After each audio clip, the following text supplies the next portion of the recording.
बिस्मिल्लाहिर्रहमानिर्रहीम। अस्सलाम वालेकुम नाजरीन। ज़माना जहलियत के अंदर औरतों के साथ इंतहाई बुरा सलूक रवा रखा जाता था। जिस घर के अंदर बच्ची पैदा हो जाती उस घर के अंदर शर्मिंदगी की एक कैफियत होती थी और या तो उसको कत्ल कर दिया जाता था या फिर उसको ज़िंदा दरगोर कर दिया जाता था। नाजरीन, बदकिस्मती से आज हमारा मुआशरा फिर से उसी ज़माना जहलियत की तरफ जा रहा है और इस माशरे के अंदर औरतों को उनके बुनियादी हुकूक नहीं दिए जा रहे। उनको विरासत में हिस्सा नहीं मिलता, उनके ऊपर घरेलू तशद्दुद किया जाता है, उनकी तालीम व तरबियत का बुनियादी हक़ जो है वो उनको नहीं दिया जाता। इसी वजह से औरतें परेशान हैं हमारे माशरे के अंदर।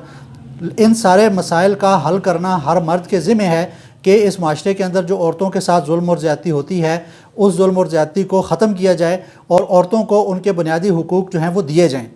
लेकिन इन मसाइल की आड़ में जिस तरह औरत मार्च के अंदर जिस किस्म की जिनसी बेरारवी होती है, इस्लामी अहकाम का इस्तेहज़ा होता है और ख़ानदानी निज़ाम की तबाही का मुतालबा किया जाता है और इस्लामी अहकाम का इस्तेहज़ा किया जाता है, ये चीज़ें नाकाबिल कबूल हैं। अगर ये लोग औरतों के हुकूक के सिलसिले में इतने ही मुखलिस हैं तो इनके हाथों में जो प्ले कार्ड उठाए होते हैं उन पर बेहयाई के फ़िक्रे लिखे होने की बजाय उनके हाथों में जो कार्ड होने चाहिए उनके ऊपर ये नारे लिखे होने चाहिए। जो सबसे पहला नारा ये होना चाहिए कि औरत को विरासत में हिस्सा दो।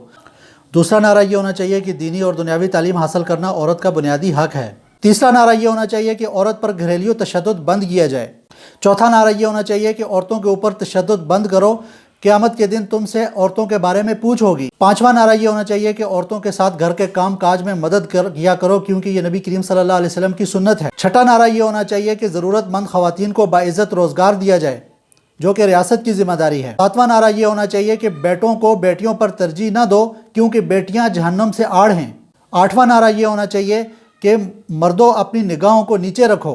नौवां नारा ये होना चाहिए कि औरतें अपने हुस्न को ज़ाहिर मत करें। 10वां नारा ये होना चाहिए कि बेवा के साथ निकाह करो क्योंकि बेवा के साथ निकाह करना नबी करीम सल्लल्लाहु अलैहि वसल्लम की सुन्नत है। 11वां नारा ये होना चाहिए कि माँ के कदमों के नीचे जन्नत है। 12वां नारा ये होना चाहिए कि बेटियाँ और बहनें अल्लाह की रहमत हैं।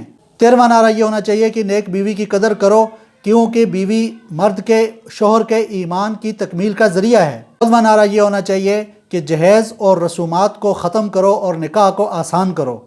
नाजरीन, ये नारे उनके बैनर पर होने चाहिए जो कि असल मसाइल हैं औरतों के।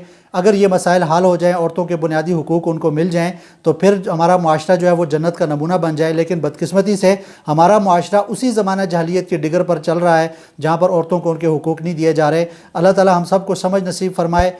नाज़रीन, आज का मेरा पैगाम सिर्फ इतना ही था। इस वीडियो को अपने दोस्तों के साथ ज़रूर शेयर कीजिएगा, इस पैगाम को आगे अपने दोस्तों तक ज़रूर पहुँचाइएगा। इंशाल्लाह मिलेंगे एक नई वीडियो के साथ, तब तक के लिए इजाज़त दीजिए। अल्लाह हाफ़िज़।